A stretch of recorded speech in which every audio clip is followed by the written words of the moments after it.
El Gobierno no va a soltar la pieza del protocolo fantasma de la Junta para las mujeres embarazadas. A Sánchez le da completamente igual que Mañueco diga que no se va a modificar nada, que no se va a coaccionar a los sanitarios y a las mujeres, y tampoco tiene en cuenta el Gobierno que no hay una orden oficial aprobada en Consejo de Gobierno.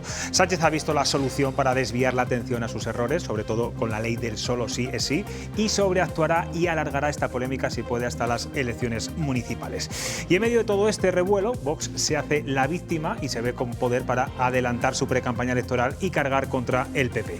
Dardos y más dardos envenenados para recuperar el espacio electoral perdido y también el espacio mediático. Castilla y León está en el punto de mira de todos los partidos. Aquí arranca Cuestión de Prioridades.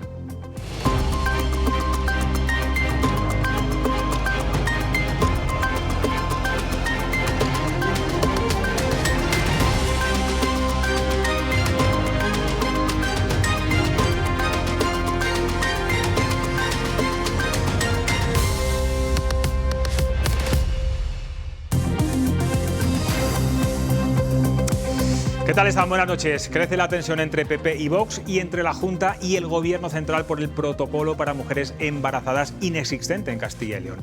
Los de Abascal tienen un guión muy claro de lo que va a ser esta semana. Lío en Castilla y León con amenaza incluida de revisar el pacto, acusación de giro a la izquierda del PP nacional, manifestación el sábado en Madrid contra Pedro Sánchez y de nuevo el fantasma de la segunda moción de censura al presidente del Gobierno. Los cargos del PP se desgañitan gritando a los cuatro vientos que no hay caso, que ni se va a obligar a las embarazadas ni a los sanitarios a nada y que lo único que quiere el Gobierno es desviar la atención después de semanas acorralado por la ley del solo sí es sí y las modificaciones de los delitos de malversación y sedición.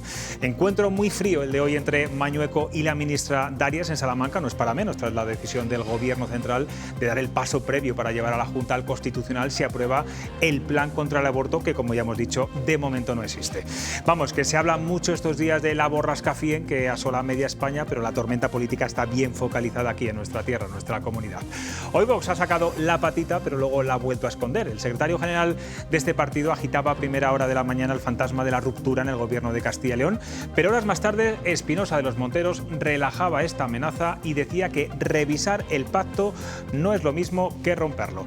Natalia Fernández, buenas noches. Buenas noches, José Luis. Cuéntanos, ¿qué más cosas ha dicho Espinosa de los Monteros? Pues desde el partido de Vox, Espinosa de los Monteros critica al Partido Popular por firmar cosas, dice, y luego echarse para atrás. Ha insistido diciendo que espera que se cumpla con lo pactado, que además está escrito, y que si eso no sucediese, evaluarían la situación.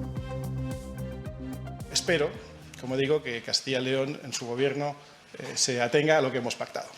Y si no se hace así, pues revisaremos las condiciones de las que pactamos con ellos y, bueno, actuaremos en consecuencia. Eso no quiere decir necesariamente que vayamos a romper el gobierno, sino que simplemente reevaluaremos su capacidad o incapacidad de cumplir los pactos. Si ellos echan atrás, si ellos incumplen lo que han escrito ellos mismos, pues tendrán que explicarlo. Pero, sin duda, si eso sucede, será consecuencia de la influencia que tiene sobre ellos la izquierda, del miedo que tienen ellos a que la izquierda, política y mediática, les ataque.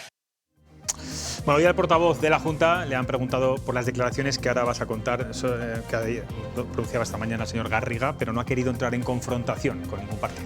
Sí, además Garrido no ha querido entrar en las polémicas palabras de Garriga de esta mañana. El secretario general de Vox decía que en una entrevista que si no se cumple el protocolo y otras medidas acordadas con el Partido Popular, debería revisarse el acuerdo de coalición. El portavoz de la Junta asegura que no va a valorar declaraciones ni las que hagan otras personas, ni tampoco las que hagan de otras formaciones políticas que no sean del Partido Popular. Permítame que no haga valoraciones sobre declaraciones que hacen partidos políticos o que hacen personas que, en nombre de partidos políticos, ni siquiera están en Castilla y León. Bueno, el Gobierno va a estirar al máximo esta polémica, tanto es así que hoy el Consejo de Ministros ha aprobado un requerimiento de incompetencia sobre actuaciones que pudieran vulnerar la ley del aborto. El Ejecutivo advierte de que si en el plazo de un mes no se recibe cumplida respuesta y satisfactoria, procederá a iniciar acciones ante el Tribunal Constitucional. Sí, así lo anunciaban además desde Moncloa. Félix Bolaños aseguraba que si desde la Junta de Castilla y León no se da una respuesta satisfactoria al nuevo requerimiento, se iniciarán acciones ante ante el Tribunal Constitucional. Aseguraba el ministro de la Presidencia que no se van a permitir ningún tipo de retroceso en los derechos de las mujeres. También se han pronunciado la ministra portavoz y la ministra de Sanidad sobre este asunto.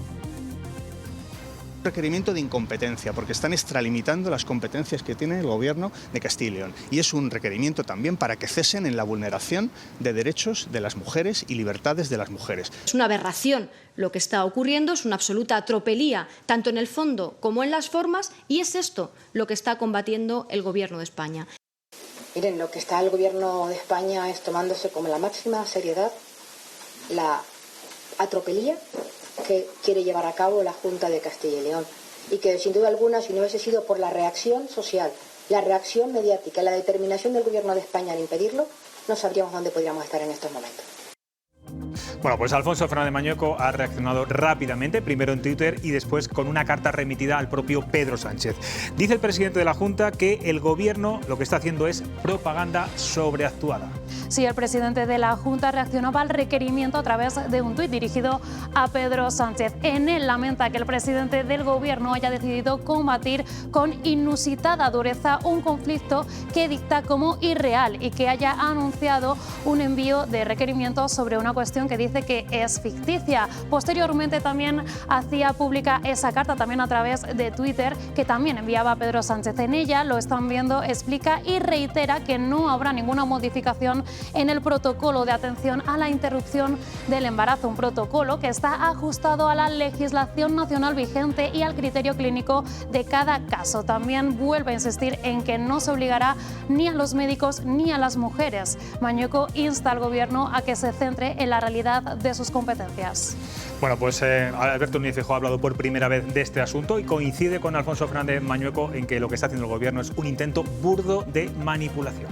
Sí, además Núñez Feijóo dejaba claro quién manda en el Gobierno de Castilla y León. El presidente del Partido Popular decía que todo esto se trata de un intento de manipulación por parte del Gobierno y de Sánchez, y se reafirmaba en la idea de que en ningún territorio que esté gobernado por el Partido Popular se presionará de ninguna manera a una mujer que quiera interrumpir su embarazo. Quien manda en el Gobierno de la Comunidad Autónoma es el presidente. Y una vez que el presidente habla, todo lo demás se convierte en un mero comentario, una mera tertulia. Ni en Castilla y León, ni en ningún lugar donde gobierne el PP se puede coaccionar a una mujer que quiere interrumpir voluntariamente su embarazo conforme a la ley vigente. Bueno, hoy todos los cargos del Partido Popular están muy sorprendidos por este requerimiento del Gobierno, no entienden nada. El nuevo coordinador de campaña, Íñigo de la Serna, ha hablado en Onda Cero. ¿Qué ha dicho, Natalia? Pues sí, Íñigo de la Serna mostraba su asombro por la manera en la que el Gobierno de Sánchez está tratando el tema. En esa entrevista insistía en que se ha creado un debate absurdo y que lo están aprovechando desde el Ejecutivo para desviar el foco de la atención mediática. La escuchamos. Si no hay caso, si hay libertad para las mujeres, hay libertad para los profesionales, no existe protocolo, a santo de que el Gobierno de España no tiene otra cosa más importante que hacer que mandar un requerimiento a una administración por si acaso hace algo cuando su presidente ha dicho con contundencia que ese algo no existe. Ayer entrevistábamos en este programa, en el Plató de Madrid, a Pablo Fernández, el coordinador de Unidas Podemos, portavoz nacional, y él lanzaba todas sus balas, todos sus dardos directamente a Núñez Feijóo. Sí, Pablo Fernández decía que a pesar de que Alberto Núñez Feijóo se define como moderado, permite estas cosas a sus socios de gobierno en Castilla y León. También ha hablado Francisco Igea, asegura que el portavoz de Vox había amenazado al presidente de la Junta delante de todos los españoles y le ha sometido a un chantaje. El portavoz de la formación naranja insistía en que Fernández Mañueco debería de cesar hoy mismo a todos sus consejeros de Vox. Creo que la responsabilidad última es del señor Feijóo. El señor Feijóo, que es un señor que quiere ir de moderado, que quiere dar la imagen de moderado porque habla muy bajito, pero al final permite este tipo de tropelías. Un momento donde un gobernante demuestra su dignidad y sus valores. Esta es la hora en la que un gobernante serio dice, mire, yo no paso por estos chantajes. Bueno, pues hoy en nuestra cuestión del día, en la pregunta que lanzamos en Twitter, hemos preguntado por una frase que ayer pronunció Borja Semper y que ha ocupado muchos titulares en la prensa de hoy. Sí, vamos a ver lo que han dicho ya nuestros telespectadores. Les preguntábamos si creen que Vox es un chollo para el gobierno, tal y como dijo ayer Borja Semper. Pues bien, el 66% dice que no es un chollo para el gobierno de Sánchez. Pues muchas gracias, Natalia. Luego volvemos contigo. Gracias. Voy a presentar a los tertulianos que están conmigo esta noche aquí en el programa. Luis Miguel de Dios, ¿qué tal? Buenas noches. Muy buenas noches. Monse Serrador. Buenas noches. Buenas noches. Luis Jaramillo, ¿todo bien? ¿Qué tal? Buenas noches, todo bien. Luis, bueno, recuperando esta pregunta que hacíamos a los seguidores en Twitter, aunque te la reformulo. ¿Crees que Vox se ha dado un tiro en el pie con este asunto? ¿Que le ha dado munición al gobierno en un momento de desgaste de Sánchez, tal y como recogían además todas las encuestas? Yo lo que creo es que Vox va a su bola, va a sus propios intereses, hace su propia política, y si de esa política se puede aprovechar el gobierno de la nación, desde luego no desaprovecha el tanto, y lo hemos visto en esta ocasión. No creo que actúe para provocar que el Partido Socialista ataque al Partido Popular, pero tampoco le viene mal. Entonces está claro que al Partido Socialista, desde un punto de vista electoral, al gobierno desde un punto de vista formal, le viene bien confrontar con Vox y marcar diferencias y agitar el tarro de la política. Genera mucho humo y tapa muchas cosas. Monse, Luismi. Sí, yo creo que también le viene bien. El PSOE está estirando el chicle. Le viene muy bien porque al final va la línea de flotación de Feijóo y del Partido Popular, que es lo que de verdad le interesa. Entonces, además, cuando entramos en el nivel ideológico, pues ya las cosas todavía se complican mucho más. ¿A Vox le interesa? Yo creo que Vox está siguiendo su hoja de ruta. Su hoja de ruta es esa. Él tiene un electorado muy concreto, sabe a quién se tiene que dirigir y está cumpliendo, en definitiva, lo que ha prometido que va a cumplir. Otra cosa es que le dejen hacerlo, claro, ese es el tema. En el momento en el que Gallardo hace las declaraciones que hace el pasado jueves, porque aquí habría que insistir que una cosa es lo que se supone que se acuerda en el Consejo de Gobierno, o se medio aprueba o se habla, ya vamos a dejarlo todo un poquito ahí en el aire. Y otra cosa son las declaraciones que hace Gallardo. Entonces, en el momento en que dice lo que dice, pues bueno, atenta nombrada a la bicha y porque está claro que lo que se habla, lo que se acuerda, lo que se dice en el gobierno no tiene nada que ver con lo que dijo el no tiene nada que ver, exactamente. Entonces, en el momento en que se nombra a la bicha, pues todo el gobierno, pues todos han salido a tropel. Han salido como han salido y claro, es algo que les viene muy bien en este momento. No se nos puede olvidar que tenemos unas elecciones en mayo y que nos lo vamos a jugar todos se lo van a jugar. Cada uno se juega una cosa, pero en definitiva todos se juegan algo. Y a muchos les interesa, evidentemente, a muchos les interesa este enfrentamiento, sobre todo al PSOE y al gobierno. Todo en clave electoral estábamos en estos momentos, ¿no? No, yo creo que todavía esto no tanto, pero vamos, casi siempre se está en clave electoral. No hace falta que sea cada 4 años, todos los meses. Yo la pregunta que me hago es, ¿cómo empezó todo? Porque oyendo algunas declaraciones da la impresión de que el que compareció el jueves pasado para anunciar el protocolo fue Pedro Sánchez. No, oiga usted, fue el vicepresidente de la Junta de Castilla y León, que se llama Juan García Gallardo.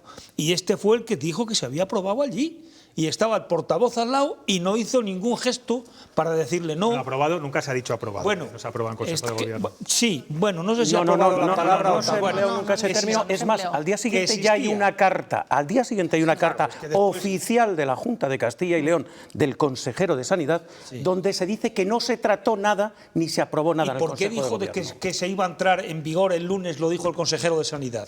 Es decir, es que aquí lo que estamos hablando es de que el señor vicepresidente, que en algo tiene que justificar los 60.000 euros que cobra al año y los 1,2 millones que se gasta en personal para gestionar 112.000 euros solo de su departamento, en algo tiene que, pues sale allí para decir eso, que hay un protocolo, pum, y a partir de ahí se monta todo. Y le hubiera sido muy fácil a don Alfonso Fernández Mañueco, haber salido esa tarde o al día siguiente diciendo que no era verdad. Lo que ha dicho hoy lo podía haber dicho el viernes. Que se hubiera evitado pero todo. tampoco ha servido de nada. Es decir, que haya una mala gestión en la comunicación es evidente. Totalmente. Eso es un hecho. Aparte de mala gestión, pero es que, cosas, pero perdonemos un momento. Pues es decir, esa mala gestión de la comunicación no significa que a partir de ese momento haya que dar por inválidas todas las posiciones oficiales que se manifiestan desde la Junta de Castilla y León. ¿Pero cuáles son las oficiales? Una carta del presidente al presidente del hoy martes. Pero es que después de esa carta... ¿Pero por qué no sale el jueves y el viernes a desmentirlo? Pero Luismi, yo te pregunto a ti, ¿cuántas veces tiene que decir Mañueco no se va a coaccionar a las mujeres ni a los sanitarios esa carta que decía el propio... Sí, perdona, pero ¿cuántos días ha tardado? Pero es una mala gestión de la comunicación. ¿Cuántos días ha tardado? Insisto. Sí, pero aún así, a día de hoy... Pero Luismi, a día de hoy... vamos a ver, te pregunto. Lo mismo, déjame preguntarte una cosa. Lo mismo y no me habéis dicho ninguno la respuesta. No, pero déjame preguntarte una cosa. ¿Por qué no sale Mañueco el jueves por la tarde, o el viernes por la mañana, o el sábado por la mañana? El viernes sí. Para decirlo. El viernes ya había declaraciones de Mañueco negándola. De Mañueco no las he visto y hay críticas. ¿Por qué no ha salido, igual que salió ahora, por ejemplo, Feijóo, Samper, ¿por qué no salieron antes? Pareció, oiga, esto no va con nosotros. No, sino que se ha dejado correr la bola. Pues yo me temo que es porque no quieren en ningún caso, hasta que no ha sido muy grande este problema, chocar con Vox, por las razones que sean. Y entonces pues se ha dejado correr y ahora mismo el problema es que nos estamos convirtiendo... Luismi, yo te pregunto, ayer había una declaración institucional del propio presidente en la que yo creo que ha quedado...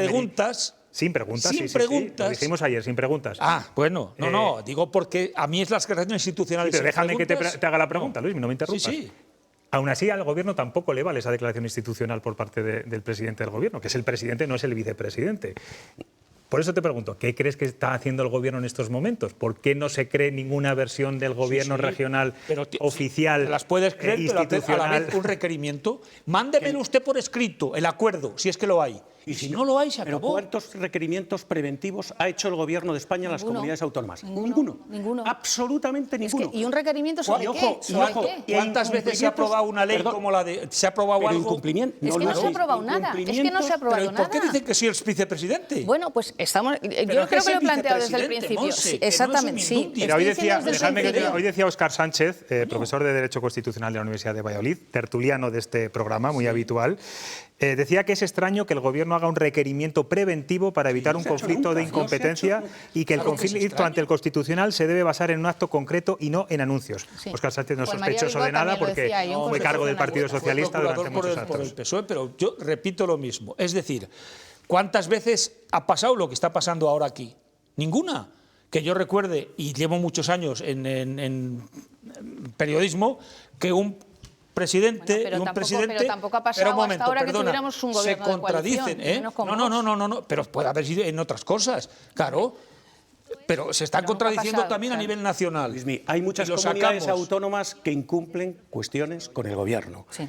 Hay muchas comunidades a las que se le ha podido requerir y no se ha hecho por intereses políticos. Y aquí se hace cuando ni siquiera hay nada. La respuesta a por qué en este momento el Gobierno, después de la carta de Mañueco, ¿Es de esta tarde? Es de esta mañana, antes de la comparecencia de la ministra portavoz. La carta la teníamos en las redacciones informativas a la 1 de la tarde. A nivel, por ejemplo, yo donde he entrado en periódico no estaba. Antes, la teníamos en las redacciones, te puedo enseñar incluso la hora. Digo que yo no la he visto. ¿Por qué se hace? Pues por una razón posiblemente. Porque este asunto debe de ser contestado por el Consejo de Gobierno. Se tiene que llevar a Consejo de Gobierno. Y a lo mejor lo que se quiere meter es otra vez la discusión dentro del Consejo de Gobierno, y lo siento, estirar más el chicle, que es que lo estamos viendo en las declaraciones.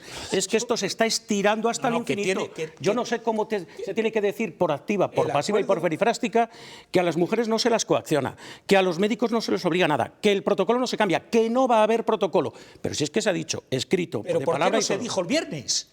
¿O el sábado? ¿O el domingo? El viernes el consejero ya lo dijo. Vamos a ver, Pero vamos a ver, yo creo que el problema... El consejero de Sanidad dijo, creo que fue el viernes o el sábado, que el lunes se aplicaba. El viernes está... Pero no como se había dicho. Y cuando fue con casco y cuero García Gallardo a la a la concentración de pingüinos dijo que se iba a hacer cuando inmediatamente. No, pero si lo sigue diciendo, y Bueno, todavía hoy lo sigue diciendo. Sí. Pero es el Pero estaríamos en otro elemento completamente diferente, que es las diferencias que puede haber dentro de la propia coalición de gobierno. Pero la posición oficial del gobierno, yo creo que en este caso la marca el presidente.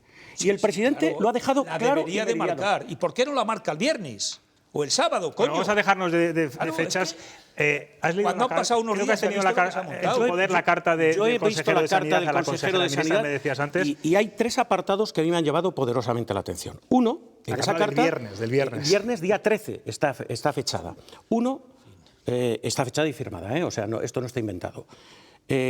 Uno, que el protocolo no existe como tal. 2, que no ha pasado nada por el Consejo de Gobierno. 3, hay un momento en el que le dice a la ministra que está profundamente sorprendido de que haga caso de informaciones y no le llame directamente cuando siempre que ha habido un problema de competencias entre la Administración central y la autonómica en materia de sanidad, se ha puesto en contacto con ello. Y 4, reitera que en ningún momento la Comunidad de Castilla y León ha dejado de adoptar sus obligaciones legales en relación con la legislación vigente en estos momentos y que ni se ha hecho ni se va a hacer. Y lo dice la carta perfectamente. Sí, nítido. Es que al gobierno tampoco le vale. Pero puede decir lo que quieras. Pero si es que ahora lo que parece es que la culpa de todo la tiene el gobierno de España. No. Cuando la culpa la tiene... No. Espera, no tergiverses las palabras. Bueno, pero el requerimiento es el martes. Pero y desde el jueves al martes. Y desde el jueves... Pero el viernes ya ha habido... la carta es del viernes. Vamos a ver, yo tengo otra sospecha. Los culpables son las formaciones que están en el gobierno, que han montado un espectáculo de la nada, de ese protocolo fantasma. Pero ojo, que eso lo ha aprovechado el gobierno de la nación para intentar meter un caballo de Troya, para tapar sus propias vergüenzas de todo lo que está hablando. Eso es un hecho. Estás juzgando intenciones. No, estoy jugando hechos. La intención del gobierno, dices. Hombre, y vas a preguntar otra cosa. ¿Por qué el gobierno de España, si el gobierno de España es incapaz de hacer requerimientos a comunidades autónomas que están incumpliendo flagrantemente aspectos constitucionales, y tenemos que sacar a Cataluña, y tenemos que sacar a que a los médicos de Baleares no se les acepta si no hablan mallorquín, y ahora vengamos aquí y hagamos un requerimiento sobre la nada. Si eso no es estirar el chicle, que venga Dios y lo vea. Quiero escuchar a Monse, porque esto es un pim pam pum entre los dos. Yo voy a Luis. hacer una pregunta simplemente. ¿No creéis que la reacción de estos días, con esa reacción de Mañueco, ha tenido que ver algo lo que le han tirado de las orejas en Génova? Por supuesto que sí.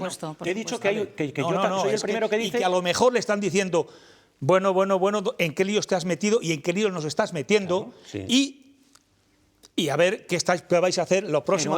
Porque va a haber próximas aquí de Vox, ¿eh? Va a haber próximas, igual que esta. Sí, claro. Próximas. La primera ya al serla. Estoy absolutamente y luego las otras. Bueno, ya lo han dicho ellos mismos. Lo han dicho que van a seguir. Y a ver cómo reacciona. Monse, te quiero preguntar. Este es el comienzo, en eso estoy de acuerdo. ¿Le interesa a Vox y al PP en estos momentos romper el pacto? Lo digo porque Vox... Estar en la Junta es una plataforma de poder mediática y el PP sería ingobernable casi. Claro, la prueba la tenemos hoy. Con esas primeras declaraciones de Garriga que parecía que sí, que estaban un poco ahí apurando y luego ya han dicho, bueno, vamos a ver. No le interesa. Castilla y León tiene una plataforma para dar a conocer sus objetivos, sus principios y lo que quiere hacer en cualquier gobierno en el que pueda entrar. Por lo tanto, no le interesa bajo ningún concepto. El Partido Popular tampoco, precisamente por eso, porque no tendría apoyos suficientes como para sacar adelante una legislatura muy complicada. Pero el Partido Popular vamos a unas elecciones municipales con Feijóo y las encuestas un poco arriba y subirnos a la ola, pues podría ser interesante. Hablo de romper con el socio, no que haya adelanto electoral. Claro, pero rompemos con el socio y vamos a un adelanto electoral. Es que lo uno nos lleva al otro, lo uno nos va a llevar al otro. Y como ya tenemos experiencia en romper con el socio, pues no habría mayores problemas. Se puede subir a la ola perfectamente si piensa Mañueco que las perspectivas en mayo son buenas. Si no, puede tener otra opción en las generales que supone que pueden ser a finales de año. Pero yo creo que al Partido Popular le puede venir. Os preguntaría una cosa también. ¿Tú crees que si hay ruptura y hay adelanto electoral o vamos a las elecciones, Mañueco podía ser candidato? Bueno, futuribles, ¿no? No, pregunta. Porque es que sería ya tremendo, ¿eh? Pero tenéis que tener en cuenta una cosa, ¿eh? Para que se produzca un adelanto electoral, el único que tiene la llave se llama Alfonso Fernández Mañueco. Sí. Con lo cual yo creo que evidentemente no iría tiempo para pensárselo hasta el 3 de abril. Exactamente. Y luego hay una cosa, pero hay una cosa la que yo creo que todos podemos estar de acuerdo. El pacto sale muy tocado de esta historia, sale muy tocado, porque el nivel de desconfianza que y las relaciones entre Mañueco y Gallardo, claro, decía hoy Gallardo que no hablaba con Mañueco desde el jueves, entiendo que esto daña. Yo soy de los que digo que esta situación o se reconduce o es insostenible. Es muy complicado, sobre todo por el periodo en el que estamos. Es que a partir de ahora va a ser todo artillería pesada. Algo se podía intuir. Claro, vamos a intentar. Os quiero preguntar también, Borja Semper, del que se habla tanto estos días, hoy Espinosa de los Monteros ha sido muy crítico con él, dice que es el giro a la izquierda del Partido Popular. ¿Lo veis así? Un giro a la izquierda que quiere captar voto socialista, descontento con el PSOE. Pero eso es una evidencia. Yo tanto como socialista no diría, pero sí que de Ciudadanos. Quiere calar en el centro, sí. Y bueno, la última encuesta que salía publicada por Sigma 2, Luismi, decía que hay un 8%, si no me equivoco, de votante socialista que podría votar al Partido Popular en estos momentos. Yo de esas encuestas, como no me creo ninguna, de esas que hay 8%, 3%, no, yo esas no me las creo, lo digo alto y recio. Bueno, el perfil de Borja Semper me parece, es un tío admirable, desde lo que tuvo que pasar y sufrir en el País Vasco, todos los demás, yo le he leído bastantes entrevistas que le han hecho y tal, y me parece un tío magnífico, me parece una buena incorporación. Vamos a ver si no rechina con la Ayuso y con las ayusadas y los parecidos. Igual que Íñigo, Íñigo de la Serna, el que fue alcalde de Santander, igual me parece un tío bastante moderado, pero yo, Borja Semper, me parece que es un gran político y que es un tío magnífico. Bueno, Borja Semper. Sí, bueno, pues aquí son las puertas giratorias, ¿no? De volver donde estábamos. Está recuperando, de hecho, se ha recuperado, sí. Personas que se fueron del partido. Hombre, yo creo que es evidente que desde que, no hace tanto que se les ha recuperado otra vez para el partido y ya se ha ido notando, bueno, pues como vamos a dejarlo al centro, no vamos a ir hacia la izquierda, pero es evidente que sí, que hay un giro o un irse más a posiciones más centradas que antes no había. Pues aquí Espinosa de los Monteros tiene que decir giro a la izquierda. Esto depende con lo que lo compares. Para sublevar, claro, ¿no? A los claro. votantes. Depende con lo que lo compares. Le echaba la culpa al país y a Prisa. Decía que pues, esa presión es la que había llevado a retos. Yo creo que bueno, pero hay muchos medios de derechas estos días que están siendo muy duros con Vox. Sí. El tuyo, por ejemplo. Sí, no. Pero yo te digo una cosa. Mira, el Partido Popular ha sido un partido que ha agrupado muchas sensibilidades y que ha ganado las elecciones con mayorías absolutas cuando ha sido capaz de agrupar todo lo que se puede decir que está del centro a la derecha y ha tenido buenos resultados. Está claro que ahora la parte más extrema está completamente separada y además no solamente está separada, sino que además está encargándose en todo momento de marcar las diferencias ideológicas y poner al Partido Popular como una derecha, pues eso, mucho más hacia el centro y evidentemente hacia la izquierda. Feijóo está utilizando, yo creo que va tras la senda en este momento de Moreno Bonilla, que es lo que trata de buscar y agrupar lo más posible el voto del centro y ese centro moderado de izquierda y de derecha, ¿no? Por decirlo de alguna forma. Y sabe que con el voto de la extrema derecha es más difícil contar, puede llegar a acuerdos posteriores, pero muy difícil contar. Hay una serie de votos recalcitrantes que yo creo que no se va a mover y que va a estar ahí, que es el que está alimentando precisamente Vox con estas diferencias, que al final, Luis me decía, siempre estamos en campaña electoral. Es que es verdad, es que esto está claro, que es una clara diferenciación de dos posiciones, de dos puntos de vista y de dos maneras de entender la política. Bueno, pero ahora más, estamos siempre en campaña electoral, ahora más, que quedan solamente 170 días, creo que. Y después sí. Eso es. Y después sí. Bueno, vamos a cambiar de asunto. Hoy hemos conocido una nueva rebaja de penas por la ley del solo sí es sí, por una agresión sexual continuada, una menor de 16 años en Zamora. La rebaja para el agresor es de 12 a 10 años. Ayer le preguntaba a Pablo Fernández en este programa, Pablo Fernández de Unidas Podemos, por otro caso también en esta provincia.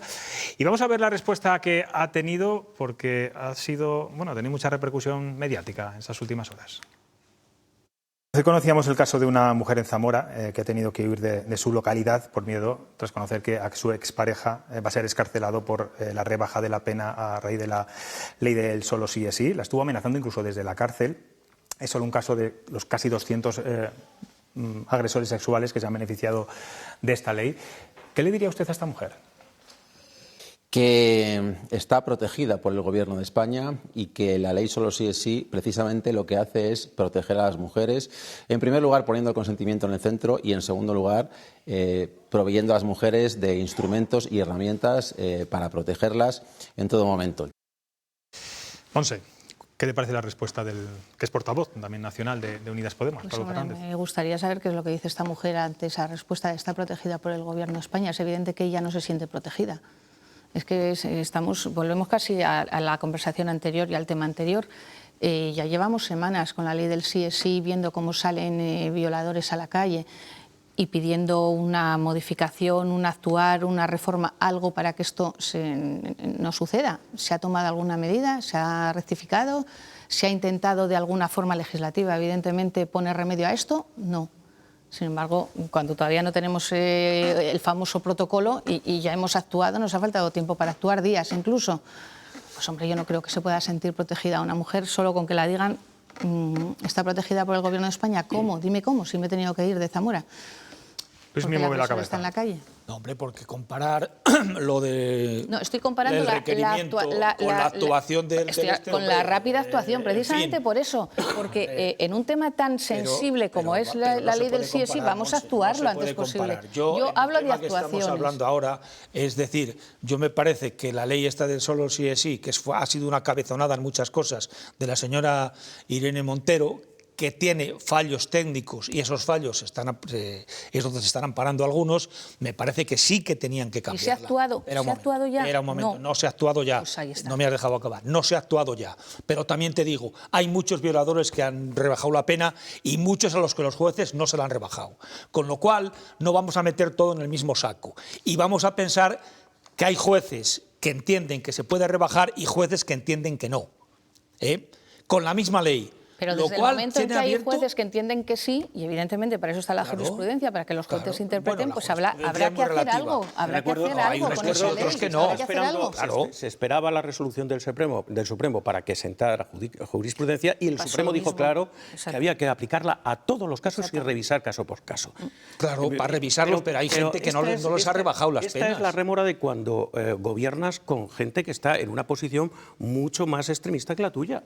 Es decir, te tienes que comer con patatas determinadas cosas y que tienen un costo político importantísimo. Ha habido está pasando un fallo en Castilla y León y está pasando un fallo tremendo de no poder contemplar eso con la retroactividad, que es lo que está pasando con eso. Y eso sí que lo deberían. Y hay unos deberían un poco absurdo. Deberían de ratificar, rectificar por esa vía. No se hace. Sí, de acuerdo. Pero es que no se ha hecho todavía. Bueno, no se ha hecho. Pues es algo que te quiero decir, que para algunas cosas actuamos con mucha celeridad y para otras no. Rectificación no están rebajando las penas. Pero como hay jueces que sí lo están haciendo porque tienen ese resquicio legal o esa posibilidad legal, pues pongámonos a ello. ¿Y por qué la aprovechan unos y otros no? También había que preguntárselo. Es decir... ¿Tú también crees que hay jueces machistas, como dice la señora Pam y Irene Montero? Yo no creo que sean machistas ni se puede meter a todos en el mismo saco. Lo que sí creo es que el anterior presidente del Constitucional dijo que los jueces eran en su gran mayoría conservadores, y lo dijo él. Y entonces a lo mejor, pues oye, también, claro... Bueno, el caso es que una paisana tuya ha tenido que irse de su localidad por miedo y pavor a que su agresor sexual pueda volver a del Gobierno de España. Eso es. Bueno, vamos ahora con una imagen que ayer... No lo sigue el debate, sigue el debate. No reduzcamos al absurdo, no es culpa de Pedro Sánchez. Es que lo acaba de decir casi Monse. Es decir, pues sí, está muy mal y yo te estoy diciendo, hay que rectificar, pero porque no cada vez que hay un caso y tal... Al final, con el tema con Castilla y León, hemos dejado de hablar de la ley del sí es sí. Que es un poco lo que decía. Pero si estamos estamos hablando ahora, pero a efectos mediáticos se ha dejado de hablar o se ha hablado mucho menos. No, se ha hablado, pero hombre, si llevamos 2 meses o 3 meses con eso, no me digas esas cosas, Monse. Se está hablando mucho menos desde que estamos con este tinglado desde el viernes. Porque la culpa es de Pedro Sánchez, que fue el que salió el jueves. Bueno, vamos a cambiar de asunto. Claro, compañeros. El tema del aborto lo ha sacado Pedro Sánchez. Luis Miguel de Dios, silencio, por favor. Como decía, ayer no pudimos ver unas imágenes que gracias a la televisión griega hoy les podemos mostrar. Hablamos del tan esperado encuentro entre Felipe VI y su padre, el rey emérito, después de muchos meses sin verse. Lo vamos a ver ahí en unas imágenes, ahí lo ven, bueno, abrazo cariñoso durante el entierro ayer de Constantino de Grecia, el hermano de la reina Sofía. Se puede ver cómo Felipe VI se acerca a su padre con gesto de cariño y le besa en las mejillas, imagen que, bueno, no habían sido publicadas anteriormente por la Casa Real. ¿Creéis que la Casa Real quería ocultar esta imagen y por eso no se facilitó ni se informó ayer y se ofreció la imagen de la reina Leticia abrazada o cogida del brazo con doña Sofía y Felipe VI? A mí que un hijo abrace a un padre, sea rey, bueno, pero es una imagen muy significativa, con mucho simbolismo y muy esperada también por muchos. Yo creo que en el entierro del tío, exacto, que el hijo abrace al padre y que se le intente buscar tres pies al gato, es posible, eso sí que lo digo, que la Casa Real no hubiera querido, porque sabiendo que es alimento para tertulias, habidas y por haber, pero a mí me parece un hecho de lo más normal y lógico, es hasta humano. Absolutamente normal, normal y humano. No digo que no se haya intentado de alguna forma igual ocultar para evitar, pero vamos. Yo creo que la Casa Real ha intentado pararlas porque sabe que no las va a poder parar. Es imposible, además eso sí que es poner puertas al campo. Es que no tiene ningún sentido. Se pueden retrasar, pero nada, poco más. Conozco muy bien a algunos de los que están llevando ahora temas informativos y esto en la Casa Real, en la Zarzuela, y vamos, es que no me lo imagino, ni a ese ni a otra gente que hay por allí diciendo no hay que cortar con... Cuando sabes perfectamente que hay esas imágenes van a difundirse enseguida. Yo lo que creo con eso, José Luis, en gran parte es tomarlo como lo que decía antes Luis, como normalidad. Es decir, bueno, pues vale, han ido todos al entierro, se han encontrado allí, pues muy bien, y ya está, y luego cada uno para su casa. Además se le ve al rey Felipe VI cariñoso, muy cariñoso. ¿Es su padre? Claro, bueno, pero han pasado muchas cosas. Parece que ahora os habéis olvidado de repente de todo lo que ha pasado en este país en la corona, ¿no? Sí, pero seguirá siendo su padre. Pero yo no sé si se le ve muy voy a ser yo un poco, iba a decir mosca cojonera, perdón por la expresión, Pepito Grillo. Te vas a hacer tertuliano rosa. Voy a hacerme tertuliano de la prensa del corazón. Pero no sé si precisamente porque creía que no había cámaras se demuestra un sentimiento que se refleja en las imágenes que quizás si lo hubiera sido más frío. No. Yo creo que el rey es muy profesional y sabe que es observado con lupa, y cuando está con su padre, con el cierto morbo, entre comillas, que se establece en nuestro país, está más pendiente o sea, sabe que se va a producir. Claro, si lo ha hecho, yo creo que hay que embarcarlo de verdad en la normalidad. En un familiar, en un entierro, además. No tiene normal. Bueno, vale, pero las imágenes oficiales que hemos visto ayer en todos los medios de comunicación, las oficiales, no se las hemos visto en ningún momento juntos. Ha sido esta imagen casi grabada de Strangis por una televisión. Si no lo hubiéramos tenido. Por el protocolo que les han puesto los griegos. Bueno. Cada uno por un lado, hombre. Bueno, veo que sois muy bien pensados. Ese sí existía. Ese protocolo sí existía. Ese protocolo sí existía. Bueno, nos vamos a ir a publicidad. A la vuelta vamos a hablar con un periodista que lleva muchos años de corresponsal en diferentes lugares del mundo. Ha estado más de 20 años en el Vaticano. Ha conocido a Juan Pablo II, a Benedicto XVI, por supuesto, al Papa Francisco. Tenemos muchas cosas que preguntarle porque les ha conocido muy bien, muy de cerca. No se lo pierdan. Enseguida volvemos.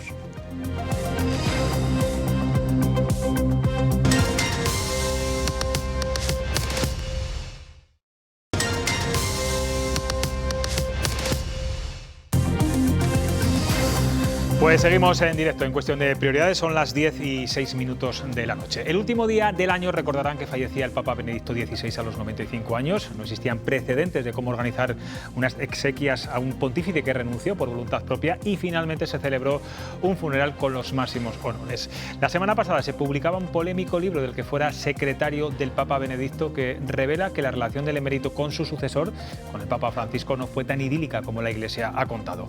Hoy tenemos con nosotros a un periodista que ha acompañado a los tres últimos papas durante más de 20 años, 24 me decía hace un momento, ha viajado con ellos en 60 viajes internacionales, ha mantenido una relación muy estrecha con ellos, ha escrito varios libros y también desde otras corresponsalías ha sido testigo para el diario ABC de la entrada de España en la Unión Europea, la primera guerra del Golfo y la presidencia de Clinton en Estados Unidos, entre otros muchos hitos históricos. Él es Juan Vicente Bo, compañero, ¿qué tal? Bienvenido a Castilla y León Televisión. Encantado de estar aquí, muchas gracias. Te han puesto nuestras imágenes grafistas, nuestros compañeros grafistas, una imagen de San Pedro, de Roma, para que estés como en casa. Bien, ¿no? Qué bien. Bueno, no te voy a preguntar a qué papa prefieres de los tres con los que has trabajado, pero sí quiero que me digas cuál es el que humanamente más te ha sorprendido? ¿El Papa Juan Pablo II, Benedicto XVI o el Papa Francisco? Sí, mira, son tres personas fascinantes, pero cada una a su modo. Yo conocí a Juan Pablo II de cerca desde 1998, aunque antes le había visto pues, cuando era corresponsal en Bruselas, porque hice una visita a las instituciones europeas. Entonces, cada uno es fascinante a su modo. Juan Pablo II era un gigante, era una persona de una santidad llamativa, de una fuerza de voluntad increíble, y lo vimos durante su enfermedad. Era una de esas personas que imponen respeto, como se vio luego en su funeral. Ha sido el mayor duelo de la historia de la humanidad, tanto en el número de personas que fueron allí a la Capilla Ardiente, eran más de 3 millones, como en el número de jefes de Estado que aparecieron en la Plaza de San Pedro. ¿Os acordáis? Aquella famosa despedida con el libro del Evangelio, que el viento movía las vestes, perdón, esto es un italianismo, de los cardenales, y luego el libro, todo tan impresionante. Entonces, Benedicto era distinto. Benedicto era muy distinto de lejos a de cerca. Benedicto en las distancias cortas es una persona encantadora, tímida. Si quieres te cuento luego alguna anécdota. A mí te caía muy bien al principio. Te he oído en alguna entrevista que te parecía muy distante, muy frío, y luego te diste cuenta que era todo lo contrario. Sí, porque yo le conocía de su época de policía duro. Él un poco era el guardia de tráfico en la época de Juan Pablo II, el hombre que tenía que poner las multas, y entonces pues su papel, digamos, era poco simpático. Pero luego ya como papa su papel pasó a ser de padre, en lugar de ser el policía de tráfico o el guardia de la porra, ¿no? Y nos sucedió a todos, o sea que teníamos una imagen del cardenal Ratzinger y luego pasamos a tener una imagen del Papa Benedicto pues muy distinta, ¿no? Francisco, en cambio, tiene una como especie de transformación asombrosa, sobre todo para gente que le conocía antes en Argentina, en el momento en que le eligen, en el momento en que va desde la Capilla Sixtina hasta el balcón. Cambia su aspecto, cambia su modo de relacionarse con los demás. Yo lo conocía de antes, de un sínodo en que el relator, el que organiza la actividad y que resume las intervenciones, era el cardenal Egan de Nueva York, pero tuvo que irse por el atentado contra las Torres Gemelas, ¿os acordáis? Sí. Y se quedó su número 2, el cardenal Bergoglio, que era un personaje bastante seriote, un poco hostil, casi diría yo antipático, siempre con la cara larga, unas gafotas, etc., ¿no? Mi idea entonces era que este tipo es valioso, pero no amistoso. Entonces, esa es la impresión que tenían en Buenos Aires y todos los que lo conocían en Argentina. Y sin embargo, cuando sale al balcón, sale otra persona. Y luego cuando empieza a pues, rodearse y estar con la gente en la Plaza de San Pedro, es mucho más afable, mucho más sonriente. Y fíjate que lleva ya 10 años y mantiene exactamente esa misma actitud, a pesar de que tiene 10 años más, la rodilla, etc. Sí, ¿no? En fin, son muy distintos, pero cada uno Imagino es fascinante. que al Papa Francisco, Juan Vicente, no le ha gustado nada el libro Nada más que la verdad, que escribió la mano derecha de Benedicto. ¿Crees que es un ajuste de cuentas contra el Papa Francisco? Él llega a decir que le han maltratado y publica, bueno, pues información muy confidencial, correos entre ambos papas. ¿Qué te ha parecido este libro? Bueno, a mí me parece que ha sido una pena que se publique este libro, en primer lugar porque cuando alguien es prefecto pues de una congregación o de cualquier departamento, en su caso prefecto de la Casa Pontificia, luego al final no se hace pública la correspondencia, y menos correspondencia del Papa Benedicto con el Papa Francisco en algunos asuntos muy delicados, como cuando tuvo que disculparse por una maniobra del cardenal Sara para utilizarle a él, al Papa Benedicto, contra el Papa Francisco, con un libro que habían presentado como escrito en conjunto a 4 manos, se dice en italiano, cuando eso era falso, y el Papa Benedicto tuvo que forzar un desmentido inmediato y muy brusco y luego escribir una larga carta al Papa Francisco para explicar toda la maniobra del cardenal Sara. Bueno, pues esas cartas son privadas y no se pueden publicar. Es como si, por poner un ejemplo más cercano, como si un ministro de Defensa, cuando termina su mandato, pues publica la correspondencia con otros jefes de Estado o con otros ministros. Dice, pues no, pues hay un secreto profesional en el modo de hacer las cosas, ¿no? Y luego, el riesgo siempre con este tipo de documentos, sobre todo cuando se presentan en el ambiente italiano, es que se va siempre a lo más conflictivo, ¿no? Aunque hay, de hecho, pues hay quejas de esa imagen de que había mala relación entre ambos papas. Sí, entonces esto a mí me parece que no ha sido así. Entre otras cosas porque hemos visto durante tantos años las manifestaciones públicas de afecto de Francisco hacia Benedicto. Por ejemplo, Una de las cosas públicas, quizás él ha estado más en el ámbito privado y por eso lo cuente, no lo sé. Es posible, pero durante estos 10 años ha habido bastantes anomalías en el modo de comunicar de Gainsborough y los medios con los que trataba. Casi nunca trataba con vaticanistas veteranos, con prensa, por así decir, profesional, iba más bien pues, a revistas un poco como de variedades, portales, blogs, etcétera, ¿no? No había una comparecencia, un intercambio de opiniones con gente que sí conoce el contexto, ¿no? Con lo cual prácticamente pues, ninguno tenemos especial relación con él porque no la tenía con los vaticanistas normales. Era el George Clooney, ¿no? Que llamaban bueno, estaba bien en su mundo y... no sé qué habrá pensado el Papa Francisco de estas críticas que ha recibido en este libro. El caso es que es verdad que el actual Papa bueno, es una persona que tiene una gran oposición dentro de la Iglesia y fuera de la Iglesia. Y no sé si consideras que es el Papa que más hostilidad está recibiendo de todos los papas. Bueno, mi opinión sobre esto es que ha encontrado más hostilidad en el último siglo, o sea, desde Benedicto XV. Benedicto XV era el Papa de la Primera Guerra Mundial, al que el gobierno italiano perseguía, atacaba, hostigaba continuamente, porque él estaba a favor de la paz y no estaba a favor de la operación bélica de Italia, hasta tal punto que España le ofreció el rey trasladarse al Escorial. Y de hecho, de vez en cuando se dice, no, es que la primera entrevista de un papa, no sé qué. No, la primera entrevista de un papa es de Benedicto XV en el diario ABC de Montse, en preparativos para un eventual traslado desde Roma al Escorial, preparando un poquito el terreno. Bueno, pues desde entonces no ha habido tanta hostilidad. Entonces, la hostilidad, vamos a ver, dentro del Vaticano y de su equipo, casi todo el mundo está a favor. Lo que pasa es que los que están en contra, que son pocos, reciben muchísimo eco porque hay muchos medios hostiles a Francisco. Pero ¿por qué hay tantos medios hostiles también, a Francisco? ¿No? Porque hay intereses económicos y políticos. O sea, es paradójico, pero la valía de Francisco no la descubrieron los italianos o los europeos, la descubrieron los norteamericanos. Al cabo de 3 o 4 meses, Francisco era la estrella de Forbes, de Fortune, del Wall Street Journal, por decir, este es el manager perfecto, esto es un tipo que sabe crear ilusión a su alrededor, que sabe coordinar, que sabe escuchar, es un manager del siglo XXI porque no utiliza estructuras piramidales sino horizontales, porque se mueve en aguas turbulentas con la mayor naturalidad, porque escucha, porque gobierna desde fuera del despacho, hablando con personas en cualquier lugar, ¿no? Y enseguida empezaron a nombrar hombre del año y enseguida le invitó el Congreso de los Estados Unidos. Es que ahora a veces todavía no nos damos cuenta de lo que significa que el Congreso de Estados Unidos invite a un papa.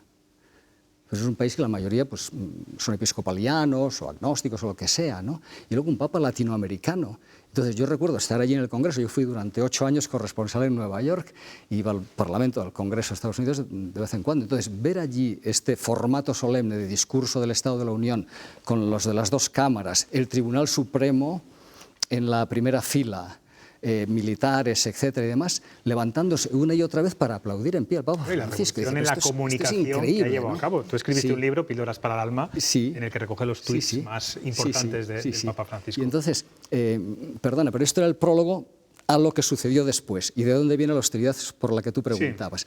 Bueno, pues sucede que luego este hombre escribe una encíclica preparando aquella cumbre de París del medio ambiente para hacer frente al recalentamiento global, a la destrucción de la atmósfera, que es Laudato Si. Y entonces, cuando vieron venir esto, las carboneras de Estados Unidos, sobre todo los hermanos Koch, empezaron a provocar ataques masivos. Y también las grandes petroleras de Estados Unidos, porque esto iba contra sus intereses económicos. Este tipo pasa a ser un enemigo, como luego algunos fondos de inversión especulativa, algunas empresas o fondos propietarios de empresas de armamento, etcétera, ¿no? Entonces, en esto luego ha habido cambios. Por ejemplo, las petroleras, las megapetroleras, acabaron entendiendo a Francisco. Esto es una cosa verdaderamente asombrosa, que hay que estar allí para verlo y creerlo, porque se pasó de una hostilidad inicial, no las petroleras europeas, que eran más sensatas y estaban ya en el cambio de modos de vender energía, de elaborar la energía que contaminen menos.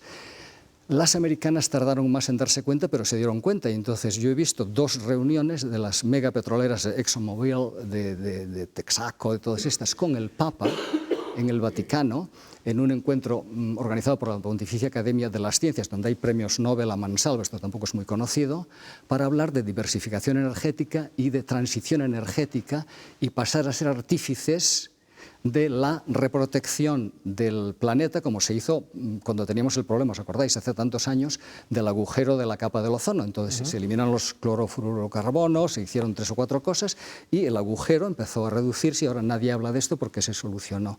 Bueno, pues estos, los petroleros americanos, dejaron de ser hostiles, pero los otros siguen.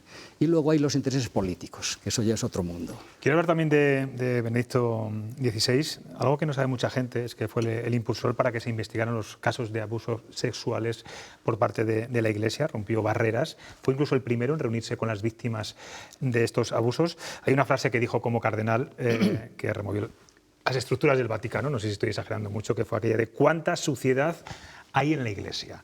Esto es algo desconocido, ¿no? Bueno, era la primera vez que alguien lo decía en público.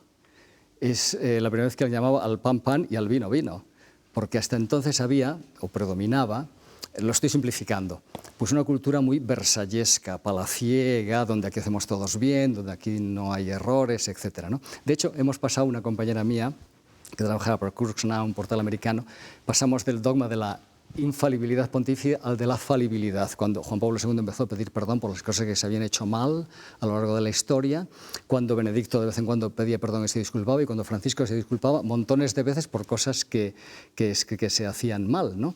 Y entonces esto pues ha ido cambiando en el modo de plantear las cosas, ¿no?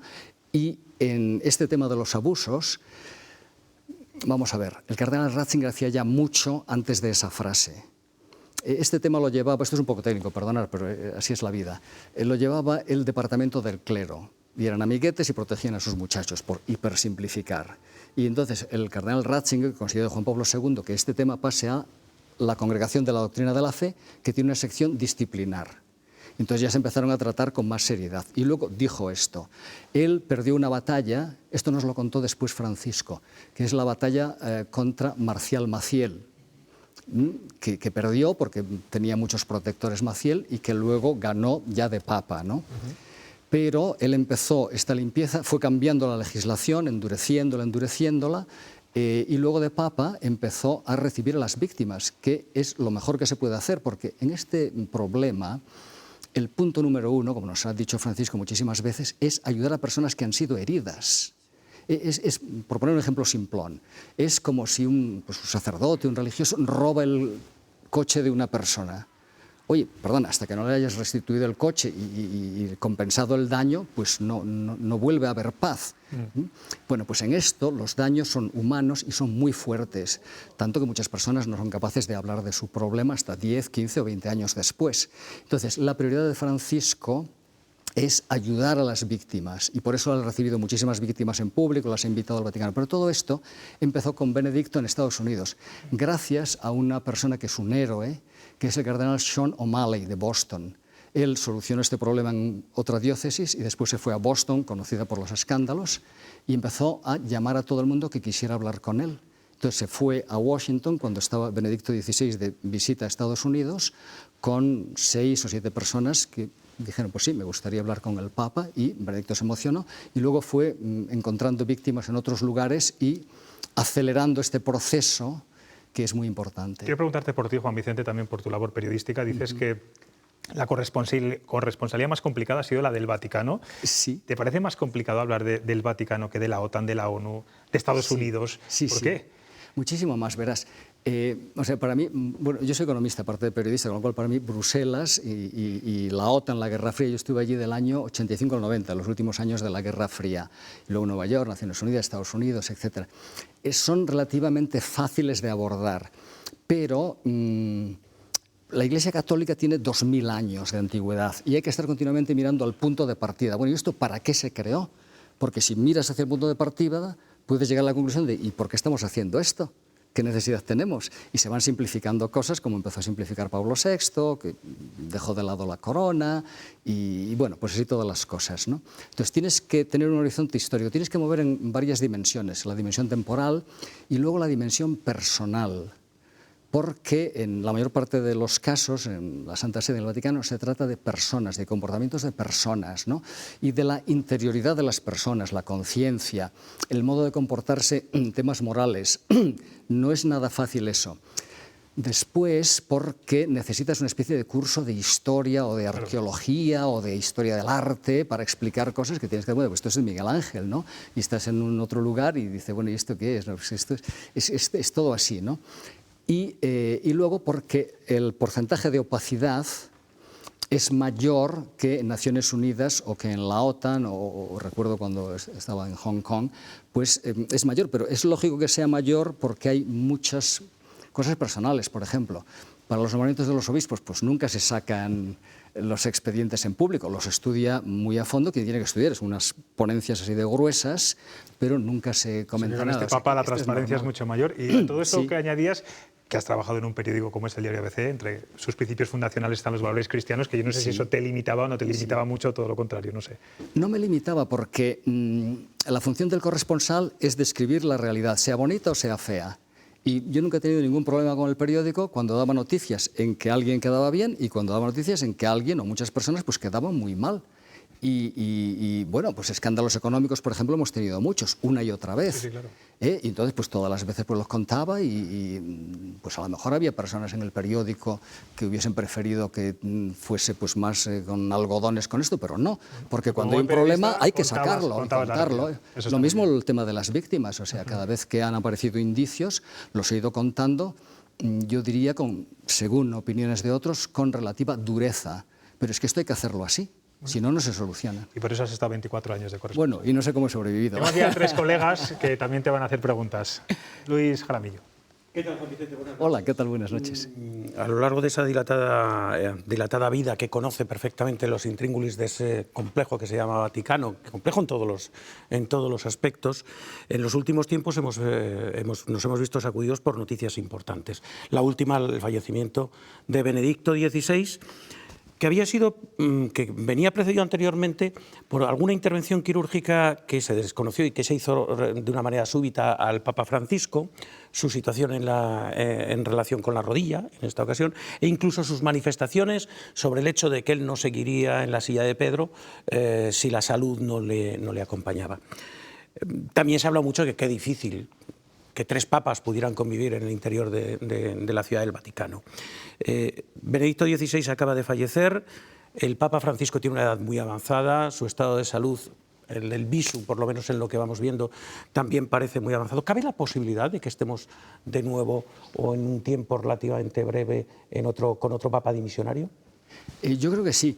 No creo que sea en un tiempo relativamente breve. O sea, a mí me da la impresión de que Francisco tiene delante 3 grandes tareas: aplicar la reforma de la Curia Vaticana, que debe ser ejemplo de las diócesis y demás. El otro es el sínodo de la escucha, que es un proceso largo, y está trabajando ya mucho, todavía no es muy público, en el jubileo, el gran jubileo de 2025, que son los jubileos periódicos como el jubileo del año 2000 del nacimiento de Jesucristo. Entonces, desde el principio, él nos dijo que la renuncia del Papa Benedicto pasaba a formar parte ya de la normalidad. ¿Cómo pasó a formar parte de la normalidad? Que los cardenales perdiesen todas sus responsabilidades y, por lo tanto, el derecho a entrar en el cónclave a los 80 años, que es relativamente reciente, que todos los obispos y arzobispos presentasen la renuncia a los 75, que también, ¿no? Entonces, recuerdo que era típico que en los viajes internacionales hay una conferencia de prensa en el avión, en el vuelo nocturno de regreso, y siempre los corresponsales del país visitado preguntaban por esto. Entonces, durante años, Francisco repetía: sí, yo voy a renunciar en el momento en que sienta que no tengo fuerzas. No voy a renunciar en una determinada edad, sino en el momento en que sienta que no tengo fuerzas, y lo haré con mucha tranquilidad. De hecho, ninguno pensábamos, tampoco él, porque él al principio nos decía: tengo la corazonada de que mi pontificado va a ser muy corto. Y nosotros pensábamos lo mismo, porque el modo en que se volcaba, dice, pues este hombre va a acabar mal en cualquier momento. De hecho, podíamos habernos estrellado con el avión en sitios donde no deberíamos haber aterrizado por mal tiempo, podía haber sufrido atentados en algunos de estos países extraños donde hemos ido tantísimas veces, porque él ha ido siempre a países con problemas, ¿no? Y bueno, pues han pasado 10 años. La operación de diverticulitis del intestino, extirpación de parte del intestino, es relativamente llevadera. Y lo de la rodilla, pues ha sido un contratiempo, porque le gusta mucho estar con gente, pues caminar. Y luego, precisamente en una entrevista con el diario ABC, con el director Julián Quirós y mi sucesor en el Vaticano, Javier Martín de Brocal, explicó, bueno, sí, esto es un problema, pero se gobierna con la cabeza, no con la rodilla. Entonces, mi impresión es que él va a seguir un cierto tiempo, porque todos le vemos muy energético para una persona de 85 años. Es más, muchas veces hemos comentado entre nosotros, los vaticanistas, los que volamos con él, que al cabo de 2 o 3 años estamos todos mucho más viejos y él está casi igual, casi igual, casi igual. Con lo cual, esto es un poco mi impresión. Monse. Sí, recojo la pregunta de Luis Jaramillo y la amplío. ¿Huele a conclave ya en Roma?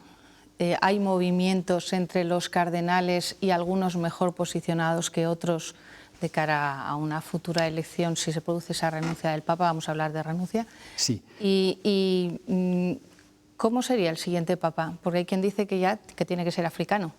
Sí. ¿Qué se dice? Bueno, no hay ambiente de cónclave. Hay unas personas que quieren hablar de cónclave y así llevamos ya 4 o 5 años, que van sacando libros del tipo El próximo Papa, etcétera. Bueno, todavía quedan algunos de los, digamos, hostiles que siguen diciendo que en realidad Francisco no es el Papa legítimo, porque la renuncia de Benedicto fue anómala. Bueno, hay gente para todo, ¿no? Entonces, en la práctica, la mayor parte de las personas responsables, la mayor parte del colegio cardenalicio, hay una serenidad total y aquí estamos a velocidad de crucero y no hay ambiente. Sí que lo va a haber. Todo el mundo sabe que en cualquier momento esto puede cambiar por un accidente o por un... Al Papa Benedicto, al principio, cuando fue elegido, él no quería que le eligiesen porque había tenido 2 ictus, tenía un marcapasos, apenas veía de un ojo, estaba agotado físicamente, ¿no? Y los médicos le dijeron al cabo de un mes, usted tiene que bajar mucho su actividad porque si no va a morir enseguida. Entonces, cualquier cosa, esto puede cambiar de un día para otro y Francisco puede haber dimitido esta tarde y todavía no lo sabemos porque se anuncia mañana, pero el ambiente general es de serenidad y de seguir hasta que termine el sínodo, etcétera, ¿no? Y había otra pregunta que me he olvidado. Sí, el próximo Papa, ¿puede ser africano? Bueno, por esto hemos especulado muchísimas veces y entonces lo único que se comprueba que es una regla válida es, bueno, por una parte, que las especulaciones de los vaticanistas expertos son casi siempre equivocadas y la única regla válida que hemos observado es el ciclo de Papa gordo, Papa flaco, Papa gordo, Papa flaco, Papa gordo, Papa flaco. O sea, tenemos Juan XXIII, luego viene Pablo VI, que era delgado, luego viene Juan Pablo II, que es gordo, luego viene Benedicto, que es delgado, luego viene Francisco, que es gordo. Con lo cual es muy probable, por esta serie histórica... Que sea delgado, es lo único que sea delgado. Ya de continentes no lo sé. Al decir, ahora cuando ha hecho la relación, iba a hacer otra pregunta, pero cuando has hecho la relación de los papas, te has saltado a Juan Pablo I. Sí, porque ¿alguna vez sabremos de verdad qué ocurrió? Lo sabemos. ¿Sí? Sí. Él tenía un problema cardíaco muy grave cuando fue elegido papa, no fue tratado convenientemente por los médicos y falleció de un accidente cardíaco. No recuerdo exactamente cuál es el nombre técnico, ¿no? Entonces, el problema comunicativo se produjo por haber mentido en el momento en que se descubrió el cadáver y las circunstancias en que se descubrió el cadáver. El cadáver lo descubrió pues, una de las religiosas que se ocupaban del apartamento papal, pero en aquel momento pareció que era como poco elegante decir que a las 5 de la mañana o 6 de la mañana, se levantaba muy temprano, una religiosa va a su habitación, llama, no contesta a nadie, entra y se encuentra esto. Entonces ya inventaron en su momento que su secretario personal, me parece que era Maggi entonces, pues es el que descubrió. Entonces, bueno, enseguida algunos compañeros y algunas personas se dieron cuenta de que no cuadraban los tiempos. Y entonces ya después entran los novelistas. Y el Vaticano es fantástico para escribir novelas. Es muchísimo más fácil escribir novelas de ficción que hacer crónicas sobre la realidad. Es que incluso la película del Padrino, tercera parte, da la impresión de que lo envenenan. Sí. Sí. Por eso... yo creo que no. O sea, siento decirlo porque es mucho más bonita la otra historia, ¿no? Sí, sí. Pero más crónicas hubieras escrito, ¿verdad? Claro, pero... Una pregunta que se me ha quedado antes en el tintero. ¿Qué poder, qué peso tiene España en el Vaticano? Yo no sé si se puede medir esto por países. Sí. Pero no sé si debería tenerlo más. ¿Ha perdido? Ha tenido altibajos. Entonces, por ejemplo, eso me da un poquito de pena decirlo, pero hace bastante tiempo que hay pocos obispos españoles que envíen sacerdotes jóvenes, listos, trabajadores y simpáticos a la Academia Diplomática del Vaticano, porque los pierden para las diócesis y les hace falta cada uno sus tesoritos, ¿no? Y su plantilla, ¿no? Y por la necesidad que Entonces, hay aquí también. Hubo una época, hace 20 y tantos años, en que había pues, muchos diplomáticos españoles en las nunciaturas, etcétera, y ahora pues quedan pocos, ¿no? En cuanto a la Curia Vaticana, en este momento España está bien representada, porque el secretario de Economía es un sacerdote jesuita español. Desde hace un par de meses el jefe de personal es un economista español que trabajó mucho tiempo en Estados Unidos, un tipo bastante bien colocado. El prefecto de la doctrina de la fe, que es poco conocido en España, es Luis Ladaria, un jesuita español que lleva un ritmo muy discreto. También hay que decir, para poner las cosas en su sitio, que estos tiempos son tranquilos a efectos doctrinales, no como la época que tuvo el Papa Juan Pablo II y el cardenal Ratzinger al principio. El cardenal Ratzinger fue prefecto 20 y tantos años, ¿no? Entonces, pues ahí está Ladaria, y hay muchos otros que llevan sus responsabilidades con normalidad, porque, si os dais cuenta, no hay estrellitas en el Vaticano. O sea, Francisco se cargó los ascensos. Aquí el que entra de sacerdote pues tiende a salir como sacerdote, el que entra de obispo tiende a salir de obispo, los ascensos automáticos a cardenales, se le ha ido nombrado cardenales a personas de lugares lejanos que recuerdan, tienen un perfil común, que recuerdan los hechos de los apóstoles. Personas que están en sitios difíciles, personas generosas, personas que se juegan el tipo. Yo no creo que el siguiente papa sea africano. Personalmente, esto es mi corazonada, pero me puedo equivocar. Pero no me sorprendería que fuese asiático, porque hay varios candidatos ahí muy buenos que están un poco en segundo plano, ¿no? Entonces, este sistema de no promocionar ha hecho que los carreristas, perdona, estoy hipersimplificando y quizás estoy maltratando a personas, pero cuando llegué había muchos carreristas que iban allí pues, a lucirse y ascender y entonces, como ya se vio que no había ascensos, ya los carreristas no van allí porque no progresan, por así decirlo, ¿no? Y entonces, como veréis, hace mucho tiempo que los personajes del Vaticano pues son casi desconocidos porque no hay estrellitas. Perfil más plano, ¿no? Claro, están ayudando en el trabajo de cada día y sobre todo porque ha cambiado la relación con los obispos que van a visitarles y con las conferencias episcopales. Ahora es una relación de igual a igual y de servicio. Y de hecho, esto lo comentan cada vez que van a una visita, se llaman ad limina, cuando van los obispos allí, luego te comentan, dicen, no, pues que lo asombroso es que lo primero que nos han preguntado es ¿en qué podemos ayudaros? Dicen, esto no pasaba nunca, iban allí como los chicos, los niños de las escuelas y entonces les daban unas lecciones, ¿no? Y ahora no, desde hace pues ya 6 o 7 años tienen un encuentro con el Papa que a veces dura 1 hora, hora y media, 2 horas, y con 3 o 4 personas de la Curia Vaticana, los que tengan relación con ese país. Y luego un encuentro a solas con el Papa, para que se puedan quejar de la Curia Vaticana. Lo que está claro es que el Papa Francisco ha sido una revolución. Sí, es un cambio muy notorio. Está gustando. Y creo que estamos empezando. Está empezando, bueno, pues fíjate, lo que le queda. Una de sus frases clave, perdona que te interrumpa esto, porque él suele decir que es mucho más importante iniciar procesos que controlar espacios. Entonces, hay varias líneas en que él ha iniciado procesos y mucha gente ni siquiera se da cuenta de que el proceso ahí cristalizarán, seguro. Pues Juan Vicente Bo, compañero mío durante muchos años desde la distancia, gracias por estar aquí en Castilla. Gracias a ti, gracias a vosotros. Una programa. Conversación agradabilísima. Gracias y suerte. Gracias. Bueno, pues vamos a seguir con buen periodismo, aunque sean noticias que se atascan en las cañerías. A Calixto Albricias también se le ha atascado el debate de estos días sobre el protocolo a las mujeres embarazadas. Vean.